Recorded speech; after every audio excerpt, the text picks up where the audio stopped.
Hello dear students, good morning.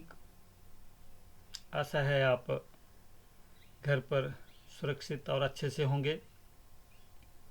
बच्चे, last video में हमने लर्न किया था कंपनी संगठन, कंपनी की विशेषताएं, कंपनियों के प्रकार और निजी कंपनी और सार्वजनिक कंपनी में अंतर। बच्चे, इस वीडियो में हम लर्न करेंगे कंपनी की स्थापना और उसके स्थापना के विभिन्न चरण, formation of A company, various stages. बच्चे, इस चैप्टर को पढ़ने के बाद आप समझ पाएंगे परिवर्तन, प्रमोशन का अर्थ, परिवर्तन की अवस्थाएं, समामेलन अथवा रजिस्ट्रेशन, उसकी प्रारंभिक क्रियाएं, रजिस्ट्रार के पास प्रस्तुत किए जाने वाले प्रलेख, निर्धारित शुल्क का भुगतान करना, पूंजी अभिधान, व्यवसाय प्रारंभ करना, पार्षद सीमा नियम का अर्थ एवं विषय सामग्री, मेमोरेंडम ऑफ एसोसिएशन, एंड पार्षद अंतर्नियम का अर्थ एवं विषय सामग्री, आर्टिकल ऑफ एसोसिएशन, प्रविवरण प्रोस्पेक्टस और उसका अर्थ, और memorandum of association and article of association, यानी कि पार्षद सीमा नियम तथा पार्षद अंतर्नियम के बीच में अंतर, ये हम जान सकेंगे। तो सबसे पहले हम जो एक कंपनी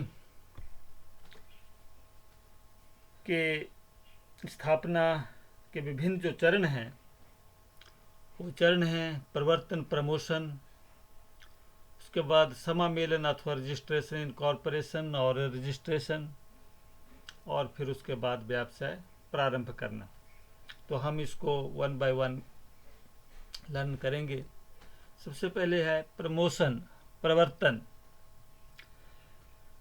बच्चों, प्रमोशन क्या होता है? प्रमोशन, प्रमोट करना, किसी चीज को प्रमोशन कहलाता है। तो यहाँ पर जो है हमारे पास, जब हम देखते हैं कि इस प्रतियोगिता के युग में, जो कि अपनी चरम सीमा पर है, किसी भी व्यवसाय की स्थापना करना जो है वो एक आसान काम नहीं है।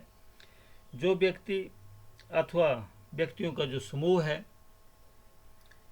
व्यवसाय स्थापित करना चाहता है, उसे गहन सोच विचार कर निर्णय लेने की आवश्यकता होती है, और उस गहन अध्ययन के बाद जो स्थापित किए जाने वाले व्यवसाय की ही सफलता की उम्मीद की जा सकती है। जब हम गहन अध्ययन करते हैं, मार्केट में किस प्रकार का कंपटीशन है, उस सारी चीज़ों का जब विचार करते हैं, और तब यदि उस विचार को करने के बाद हम कोई निर्णय लेते हैं, तो हम उसमें फिर सफलता की उम्मीद भी कर सकते हैं। तो गहन अध्ययन, कैसा गहन अध्ययन करना है?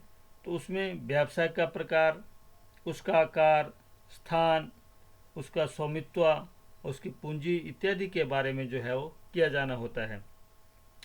तो एक व्यावसायिक इकाई की स्थापना के लिए जो किए जाने वाले जो सभी प्रयत्न हैं, जो सामूहिक प्रयत्न हैं, उनको हम यहाँ पर क्या कहेंगे? प्रमोशन कहेंगे, प्रवर्तन कहेंगे। और जो व्यक्ति यह काम करता है उसको प्रवर्तक कहते हैं, प्रमोटर कहते हैं। क्या कहते हैं? प्रमोटर कहते हैं। तो जो प्रवर्तक है वो एक व्यवसाय की स्थापना की भावना को जन्म देता है और उसे स्थापित करता है। तो जैसे आप देखते हैं कि आज मार्केट में बहुत ही कंपटीशन है, प्रतियोगिता है, और जो सरकार की तरफ से भी बहुत सारे अधिकाधिक हस्तक्षेप के कारण जो है नवीन व्यवसाय की स्थापना करने का काम इतना जटिल हो गया है कि इसके लिए जो विशेषज्ञों की सेवाएं ली जाने लगी हैं। आम आदमी का जो भी उसमें एक्सपर्ट नहीं है, उसमें एक्सपर्टाइज नहीं है, वो इस काम को नहीं कर सकता। तो हमें इसके लिए विशेषज्ञों, जो इसके जो एक्सपर्ट हैं, उनका सेवाएं लेनी होती हैं। तो कुछ व्यक्ति अथवा संस्थाएं प्रवर्तन के काम में संलग्न हैं। वो नए नए विचार खोजते हैं और उन्हें सार्थक बनाने की विधि भी तैयार करते हैं। इस प्रकार वो व्यवसाय का प्रवर्तन करके इसे इच्छुक व्यक्तियों को बेच देते हैं। तो परिवर्तन का अर्थ, परिवर्तन का अभिप्राय उन सभी क्रियाओं से है जो एक व्यवसाय की इकाई को अस्तित्व प्रदान करती है। तो सबसे पहले किसी व्यक्ति अथवा व्यक्तियों के समूह के मस्तिष्क में किसी व्यवसाय की स्थापना के संबंध में विचार उत्पन्न होता है। इसके बाद इस विचार को वास्तविकता में बदलने के लिए कुछ प्रारंभिक कार्यों को पूरा करना पड़ता है। तो जो ये प्रारंभिक कार्य हैं, ये क्या क्या कार्य हैं? तो मुख्यतः 3 तरह के व्यवसाय स्थापित करने के लिए हो सकता है। नंबर 1, तैयार माल का क्रय विक्रय अथवा ट्रेडिंग व्यवसाय, ट्रेडिंग बिजनेस। एंड नंबर 2, कच्चे माल को तैयार माल में परिवर्तित करना। इस प्रकार का कोई व्यवसाय हो सकता है, इसको हम कहते हैं निर्माणी व्यवसाय, manufacturing business. And number 3 is सेवाएं प्रदान करने का व्यवसाय, सर्विसेज। ऐसे जो व्यवसाय हैं जो अपने उपभोक्ताओं को सर्विस प्रोवाइड करते हैं।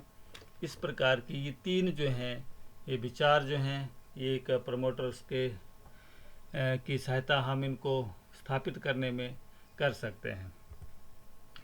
नेक्स्ट है परिवर्तन की परिभाषाएं। गुथमैन एंड डोगल ने जो परिभाषा दी, वो कहते हैं कि परिवर्तन जो है दिमाग में आने वाली उस विचार के साथ प्रारंभ होता है जिससे किसी व्यवसाय को स्थापित किया जाना है, और जब तक वह व्यवसाय एक चालू संस्था के रूप में अपना कार्य समूह से है और जो एक व्यवसाय की इकाई को अस्तित्व प्रारंभ करने के लिए तैयार नहीं हो जाता, तब तक चलता रहता है।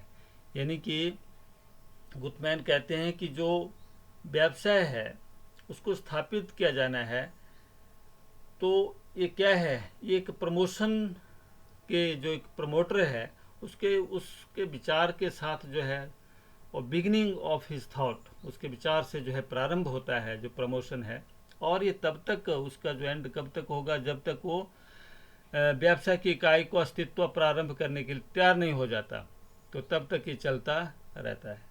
एंड गर्टनबर्ग के अनुसार परिवर्तन को व्यावसायिक अवसरों की खोज करने तथा उनसे लाभ प्राप्त करने के उद्देश्य पूंजी अथवा कोष संपत्ति तथा प्रबंध योग्यता को एक व्यावसायिक संस्था में संगठित करने के रूप में परिभाषित किया जा सकता है। तो ये 2 डेफिनेशंस हैं बेटा प्रमोशंस की। नेक्स्ट है परिवर्तन की अवस्थाएं, स्टेजेस ऑफ प्रमोशन। यानी कि जो प्रमोशन है वो एक जो प्रोसेस है परिवर्तन का, वो कौन कौन सी स्टेजेस से जो है एक जो पूरा प्रमोशन जो है एक पूरा प्रोसेस से जो है गुजरता है। तो नंबर 1 है नए विचार की खोज, नए विचार को खोज, डिस्कवरी ऑफ न्यू आइडिया। बच्चे, डिस्कवरी ऑफ न्यू आइडिया से आपका जो है इसमें क्या अभिप्राय है? इसमें तो व्यवसाय के परिवर्तन का काम नए विचार की खोज से प्रारंभ होता है, सही बात है।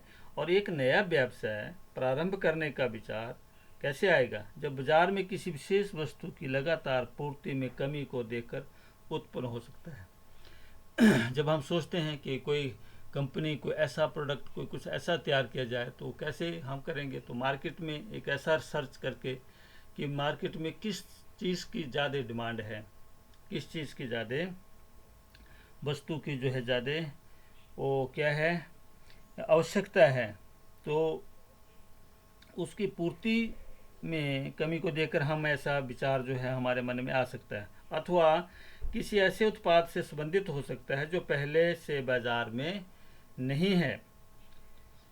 तो नए विचार की खोज में पेशेवर जो आविष्कारकर्ता होते हैं, प्रोफेशनल इन्वेंटर्स या ट्रेड एसोसिएशंस या गवर्नमेंट ब्यूरोज होते हैं, ये पत्र पत्रिकाएं आदि की हम सहायता ले सकते हैं। तो इस कदम पर प्रारंभिक जांच करके यह पता लगाया जाता है कि व्यवसाय को सफलतापूर्वक ढंग से चलाया जा सकता है अथवा नहीं।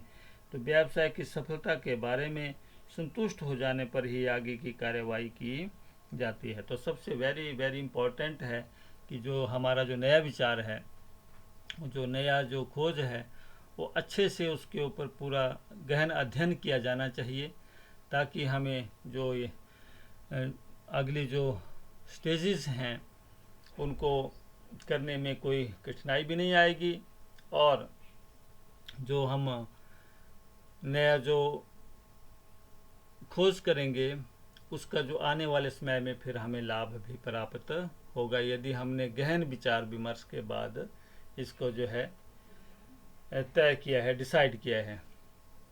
नंबर 2 है विस्तृत जांच पड़ताल, डिटेल्ड इन्वेस्टिगेशंस। इसके अंतर्गत बेटा प्रारंभिक जांच पड़ताल कर लेने के बाद वास्तविक स्थिति ज्ञात करने के लिए विस्तृत जांच पड़ताल की जाती है। किस चीज़ की?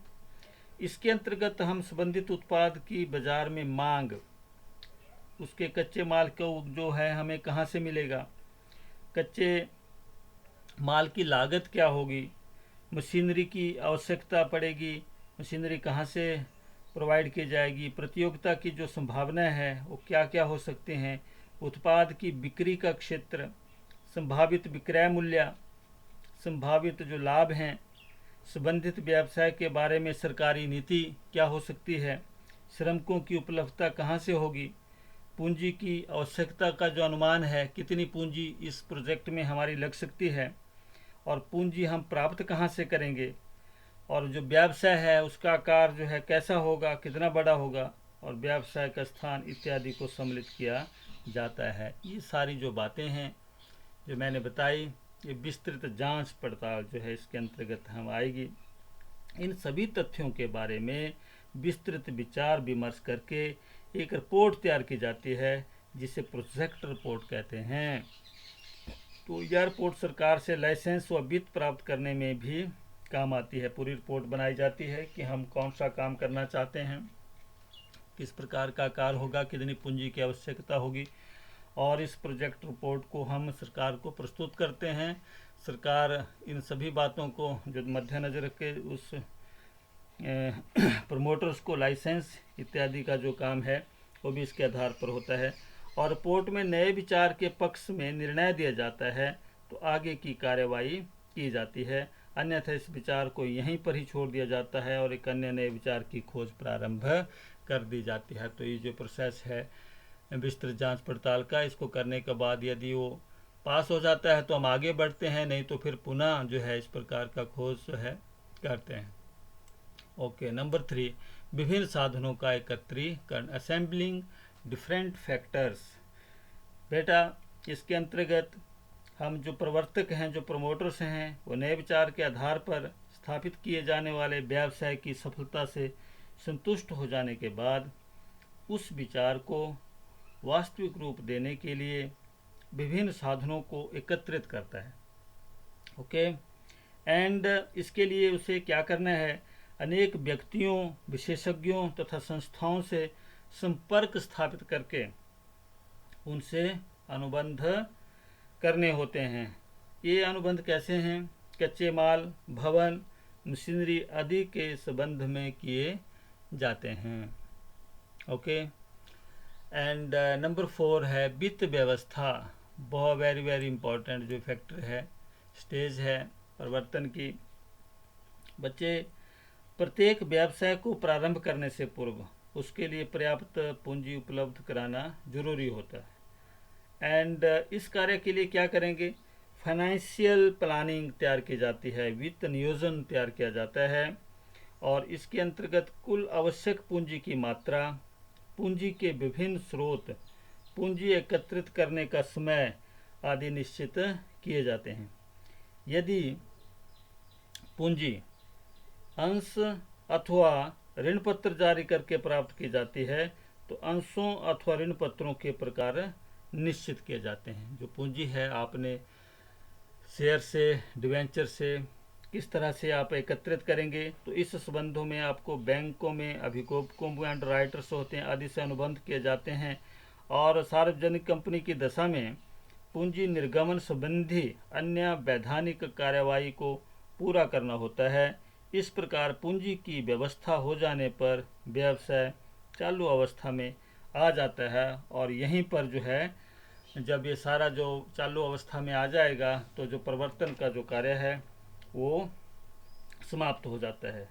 तो इस प्रकार से हमारे पास ये जो परिवर्तन है बच्चे, आपने इसको लर्न किया। प्रमोशंस के जो विभिन्न चरण हैं, अवस्थाएं हैं, डेफिनेशंस हैं, और अगले वीडियो में हम समामेलन अथवा जो इसका रजिस्ट्रेशन है वो कैसे होता है ये डिस्कस करेंगे। होप आपको ये वीडियो बच्चे पसंद आया होगा। Thank you very much.